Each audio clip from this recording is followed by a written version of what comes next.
celebrate there. We have finally fucked the Americans. I can't help but think that maybe Bill Maher's onto something, and the sentiment is probably pretty strong in favor of what these extremists did, even though the outward behavior of most of them who have to deal with Western society, if they do at all, will say, I condemn this. Deep down, they're probably thinking, well, you deserved it. You fucked with Muhammad, the prophet, and you fucked with Allah. That's what gets you killed. Well, in my country, I will fuck with Muhammad. I will fuck with Allah. I will fuck with God. I will fuck with Siddhartha Gautama, big belly Buddhist bitch. You know who he looks like? Is George Foreman. And if you rub George Foreman's belly, you do get good luck.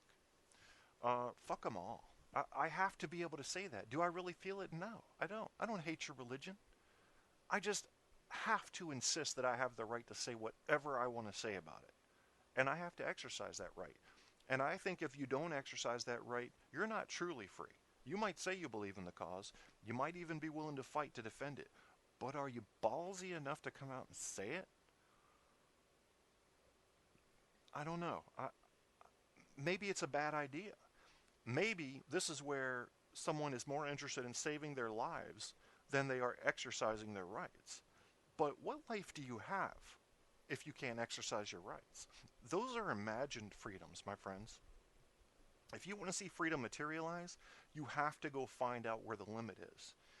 And I hope all of you that do radio shows, Guy probably already did it tonight. I didn't get to hear all of his show because I was setting mine up. You got to challenge all the religions, and in this case, the Muslim extremists. I'm glad that they had a Muslim. I don't know if it was Muhammad or not. I think it was supposed to be. I know it said edited by Muhammad or something like that in the thing. You know what? If you can't handle someone making fun of your religion, you don't deserve.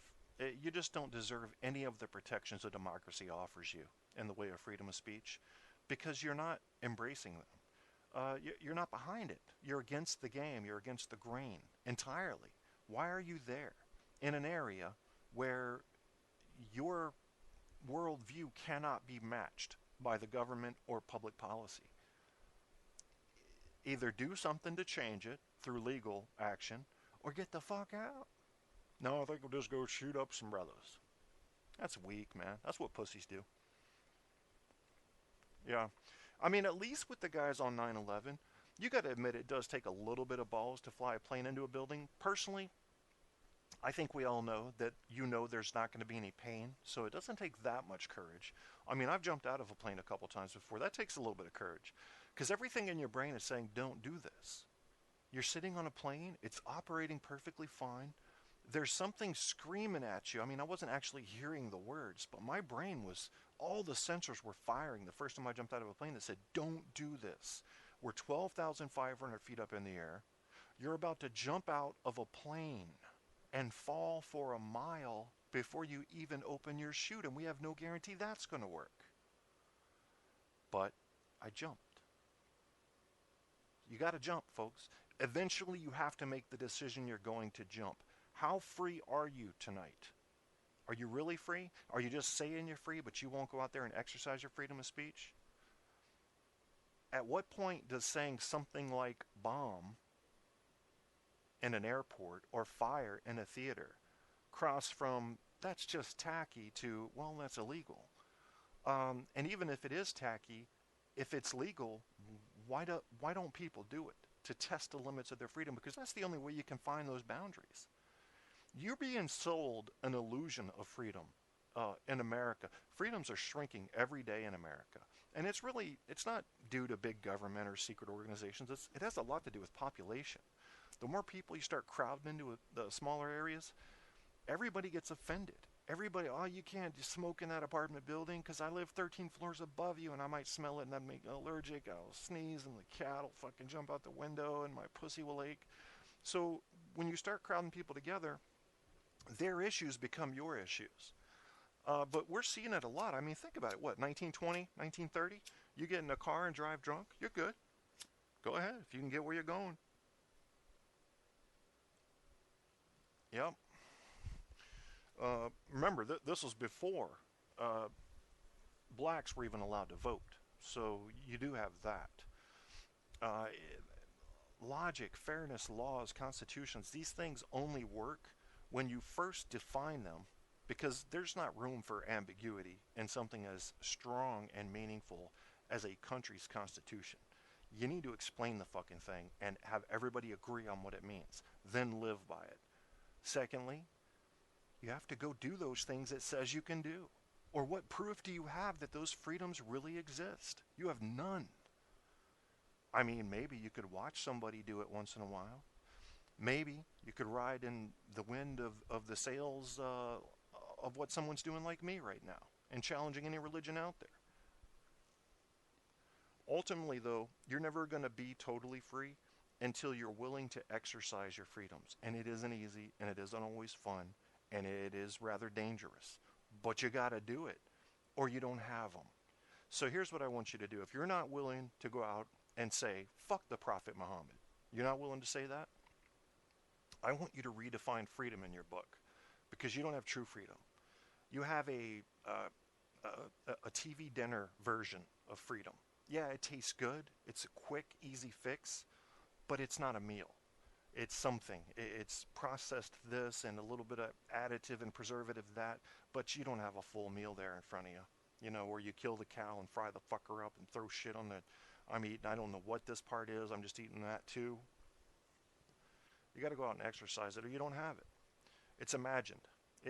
You might think, well, it's there if I need it. Can you imagine that? I mean, at what point do you say, I have these freedoms and they're there if I need them, but I don't need them right now? When are you going to need them? Is there going to come a day where you feel like you'll need to come out and say, fuck the Prophet? If not, when are you ever going to test your freedoms? You know, I like to know where we stand. I really do. I like the idea of having a realistic picture in my head, as realistic as possible. I mean, we all have our, all kinds of confirmation bias and crazy stuff happening in our head that makes us see things in certain ways. And I think it's a lot like art, I mean, the way you perceive the world. But in my opinion, you need an accurate view, as accurate as possible, of what's really going on, so that you can at least have the power to decide if you're okay with it. And if you're not okay with it, do you want to do something to change it? Or are you... I don't blame people that say, look, I think the Constitution is broken in 43 different places, but I don't feel like fucking with it because I just don't care enough. Okay, I respect you for that. You were honest about it. You don't care. You know you're going to live your life the same way you're living it right now. It's cool, you're done. That's cool. But to hear someone constantly bitch about those 43 issues without ever sending off a single letter to a congressperson or just trying to start a petition, that I don't know what that is. That's like a... Guy said earlier in his show, people love to hate. And I think people love to find fault. And like Dale Carnegie said, it takes, and I know Apocalypse just read this book too, which is How to Win Friends and Influence People, written back in like 1920 something. It takes no capital to set up in the fault-finding business. You can set up right now and immediately go into profit zones. It's easy, very easy. What I'd like to hear more of from people that are always pointing out what's wrong with everything is what would fix it. Can you imagine if we were throwing ideas around on how to fix shit? I can't believe Obama's trying to make community college free. Who does he think's going to have that? Okay, all right, fair argument. Now tell me, how can we get our lower middle class more educated when they do not have the money for these student loans or fees for colleges, tuitions? How can we do that while not putting a heavy burden on the tax base? And when I ask people questions like this, I always get the deer in the headlights look. Because what I hope to do with them is to show them that they're not interested in a solution. They're interested in pointing the finger. It feels good. Well, you're what's wrong with America. You, Senator. You, Congressman. You, Mr. President. You, Hillary. It's all your fault, Hillary. Frankly, I think it's all the Pittsburgh Penguins' fault. And I blame them with a level of certainty, because I have some inside knowledge. Yeah, they're all douchebags. Look, I got a confession to make tonight, folks. I always tell on myself on this show. Sidney Crosby is my sister. We promised we wouldn't tell anybody, okay, so she could get into the NHL. We promised we wouldn't tell anybody. Sidney Crosby is my younger sister. And I feel guilty for telling on her, but this is truth on tap. And I did used to beat her up a lot, uh, which is, well, she was a little bitch. And always fucking with me. Hi, Stabby. Welcome to the chat room. What are we voting on? Oh, blacks are voting? Yeah, that's what I've heard, Rick. It's funny because you listen to somebody like Cat Williams, the comedian. I was listening to him the other night. He said, y'all white people, we need to thank you. We need to thank you for putting Barack Obama in office. But you couldn't put no full nigga in there. You couldn't put no full black in there. No, y'all had to have just some black in there, but still some white. Still hanging on to some white. And he's honest. He's a very honest comedian. But he gets into Christianity and shit, and it just, oh, God. To hear a guy who's a dope-smoking comedian come on and say you're an idiot if you believe in evolution.